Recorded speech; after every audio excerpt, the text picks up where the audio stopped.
Bonjour tout le monde et bienvenue à une nouvelle capsule Le Monde du hockey, oblique NHL News. Aujourd'hui, je m'entretiens avec l'analyste hockey Nathan Boily. Salut Nathan, comment tu vas? Ah, bien toi? Oui, ça va super bien, merci. Donc aujourd'hui, là, mesdames et messieurs, bienvenue à notre deuxième capsule du segment joueur de la semaine dans la Ligue nationale de hockey. Aujourd'hui, on vous parle de l'attaquant des Oilers d'Edmonton, le capitaine de l'équipe, Connor McDavid. Connor McDavid qui a été nommé étoile du mois dans la division nord de la Ligue nationale. A enregistré depuis le début de la saison 24 points en 12 matchs, qui est énorme. Donc, Nathan, qu'est-ce que tu as pensé de sa dernière semaine? Ah, c'est magique. C'est magique, incroyable. McDavid, c'est de 2 à 3 points par match. C'est vraiment le meilleur joueur de la Ligue nationale de hockey, là. C'est mon gros joueur coup de cœur. Connor McDavid m'épate à chaque game avec sa vitesse, ses mains incroyables. Comme on l'a vu cette semaine là, contre Toronto. Là. Il a paralysé la défense des Maple Leafs. C'était phénoménal. C'était du bonbon pour mes yeux. Mais C'était fou. ouais, rappelons que les Oilers ont affronté les Sénateurs d'Ottawa cette semaine. Donc, on peut dire que Draisaitl et McDavid se sont amusés. Oui. Là, Une victoire de 8-3. ouais, 5 points pour la part de Connor McDavid et 6 pour Leon Draisaitl. le à deux têtes s'est réveillé. Non, oui. Parce qu'on se rappelle, là, contre les Canadiens, ça n'avait pas été fameux de leur part. Là. Mais là, Non, non, je pense que Draisaitl avait fini comme avec 2 buts et McDavid avec une passe ou 2 contre le Canadien. Là. Ça n'a pas été fort. non, ça n'avait pas été super. Par contre, là, ils se sont réveillés. C'est sûr qu'ils jouaient contre la dernière équipe du classement général. Ben, pas du classement général, mais du classement là, de la division Nord. Ouais. C'est même du classement général. Là. Ouais, oui, classement général sont 1-8-1. C'est pas. C'est pas une grosse fiche. Là. Non, puis. Fait que c'est ça. McDavid et Draisaitl ont explosé. Tout comme les Oilers qui avaient été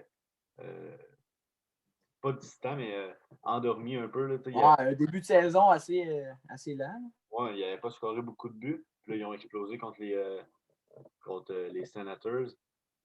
Je pense que c'est 8 buts définitivement là, lors du premier match. Je n'ai pas le score final, mais de mémoire. Hier, ça a fini. Ouais, moi aussi, je pense. J'ai pas regardé. Assez... Mais en tout cas, je sais que Connor McDavid a fait 2 passes.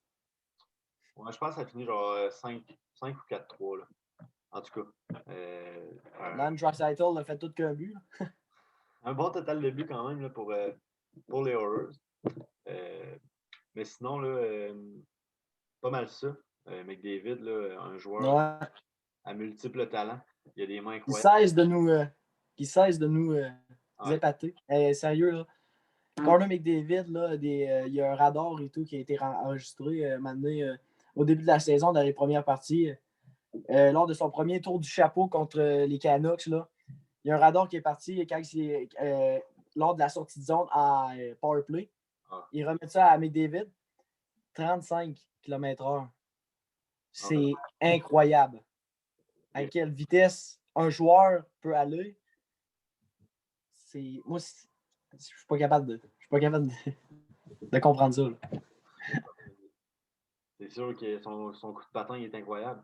Puis justement, là, tu viens d'en parler sur l'avantage numérique. Connor McDavid est la pièce maîtresse du powerplay des Oilers.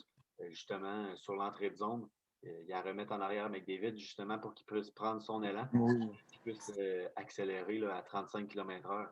Mais non, Ouais. c'est complètement fou. Puis non, Ouais. c'est la vitesse, il y a les mains, il y a la tête hockey, il y a tout pour lui. Ouais.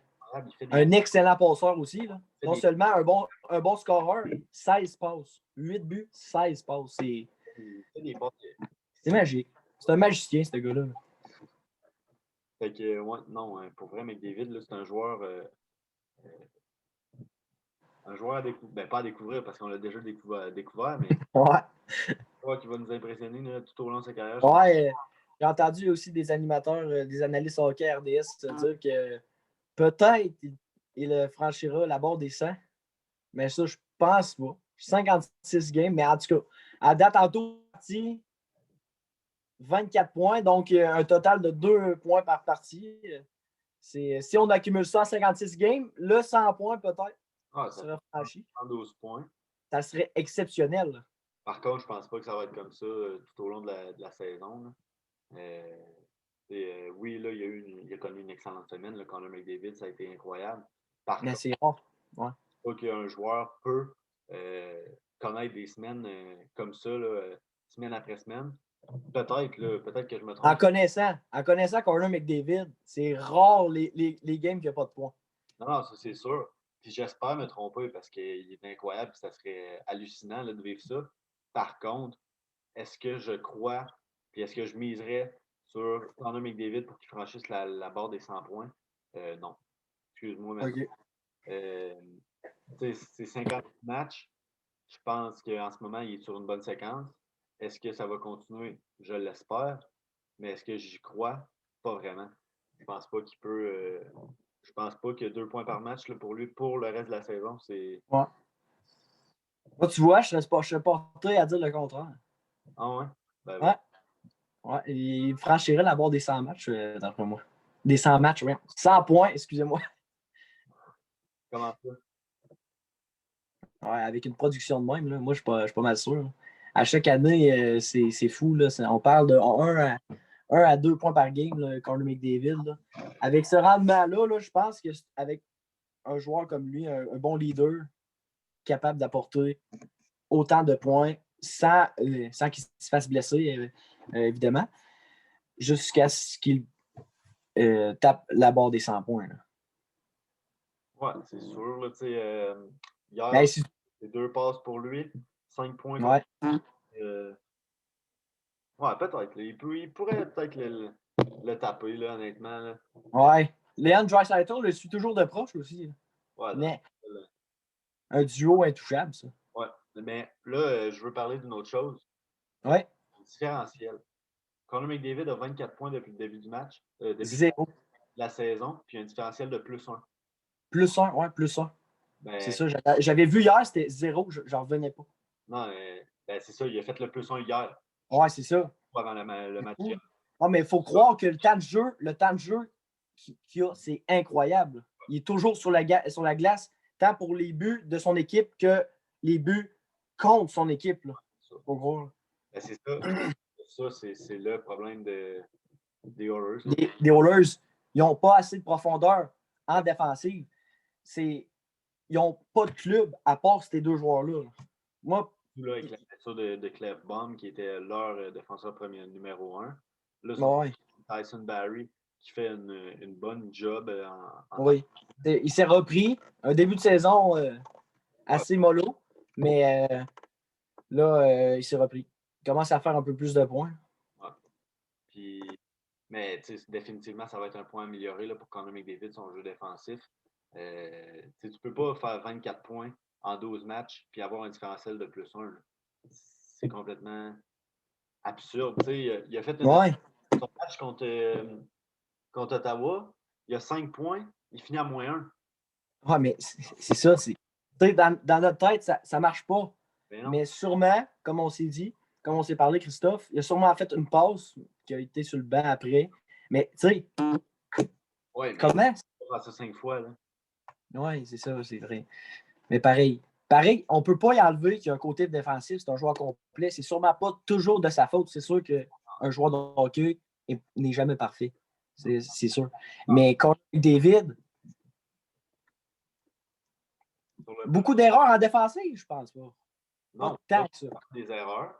Par contre, définitivement, il y a un problème en défensive. Si tu te fais autant de buts, lorsque tu es sur la glace, définitivement, il y a un problème à quelque part. Oui, mais c'est ça. Mais c'est à Dave Tippett d'entraîner les joueurs en conséquence. Oui. Mais il n'est pas parfait, McDavid, puis il a un point à travailler. Puis son jeu défensif, malheureusement, est un point à travailler. Comme j'ai vu là, un commentaire sur Facebook, comme un certain Alex Ovechkin. Oh oui. Lui, ça fait plusieurs années. Lui, c'est pas d'aujourd'hui. Quand on était jeune, c'était incroyable. Il finissait l'année avec 100 points et plus, mais il finissait dans le moins. Quasiment, ouais, c'est ça. C'est comme un joueur d'attaque, on dirait, tu sais. comme diraient certains, il va dans un sens de la patinoire. C'est C'est ça. ça. Non, il joue pas sur 200 pieds, en tout cas. Non. Non, puis selon moi, McDavid a cette facette du jeu à améliorer. Je pense qu'il est peut-être un peu jeune, il est peut-être pas mature. Ben oui, il est mature, mais je veux dire, il n'a peut-être pas acquéri la maturité nécessaire pour se rendre compte que son jeu défensif est une lacune. Ouais. Il va s'en rendre compte, puis Dave Tippett Ouais. va lui dire, en tout cas je l'espère, parce que Mais oui. s'il aspire aux séries, ben, définitivement, leur jeu défensif. Puis là, je parle aux Oilers au complet. Là. Oh, oui. Non seulement, c'est ça, les Oilers, c'est un gros point à améliorer. Oui. Les Oilers, je pensais qu'elle allait être un peu meilleure cette année, parce qu'avec avec les changements et tout qu'il y a eu avec la formation, je pensais que Turris allait apporter plus de rendement que ça. Là. Mais il ne m'étonne pas. Tyson Barrie, ça a été mollo au début de la saison. Là, il commence à contribuer. Yamamoto, c'est un jeune joueur aussi, lui, mais il est vraiment pas solide, ces patins. Je ne sais pas si tu l'as vu, là, Christo. Là. C'est un joueur qui peut ramasser des pas qui en avait du net, puis tout, faire des bonnes passes, puis tout ça. Mais il est tellement pas solide. C'est un petit joueur. On parle de Johnny Hockey et tout ça, qui est capable de se faufiler, puis des mains incroyables avec une vision, mais c'est comme ces joueurs-là sont plus solides. Là. Yamamoto, je l'ai regardé avec mon père dernièrement jouer. C'est incroyable à quel point il tombe. Ce joueur-là, il faut qu'il corrige ça. Puis en même temps, les Oilers commencent à s'améliorer ces temps-ci. On voit là que le désir de gagner est plus présent qu'au début de la saison. Oui. Là, si je vais voir là, la statistique, là,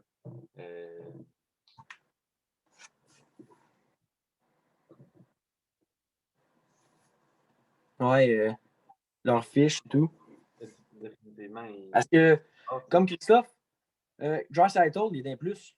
Je pense qu'il est à plus 10 ou quelque chose comme ça. Je pense qu'il est à plus 12. Ouais, c'est ça. Draisaitl, lui, ils ne sont pas sur la même ligne, lui, McDavid. Mais pareil, il n'est pas sur le jeu sur beaucoup de buts.